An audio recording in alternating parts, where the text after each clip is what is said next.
જય શ્રી કૃષ્ણ, જય Dwarkadhish. Hello everyone, કેમ છો? Welcome to my channel Vasra family Upleta. તો આજે અષાઢી બીજ છે ને, ખાસ આજે છોકરાઓને પણ રજા હતી તો આપણે આવી ગયા છે વાડીએ વનભોજન કરવા માટે. અને અષાઢી બીજનો દિવસ છે તો આજે આપણે લાડવા તો નથી બનાવ્યા, પણ એ ધરવા માટે બનાવી લીધા છે ઘરે, કારણ કે આપણે 2 દિવસ પહેલા જ લાડવા બનાવ્યા હતા.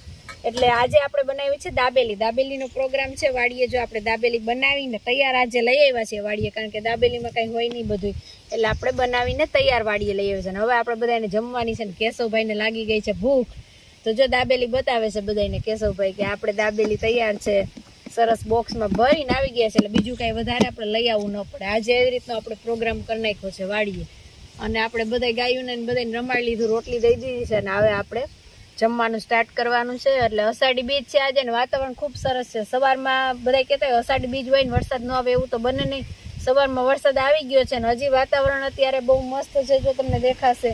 પવન પણ સરસ છે અને ઝાડવા એટલા હલે છે, અને વાતાવરણ પણ એકદમ વરસાદી માહોલ જ છે, એમ આપણે કહી શકીએ કે બહુ સરસ છે અત્યારે વાતાવરણ. એટલે આપણે આવી ગયા છે વાડીએ.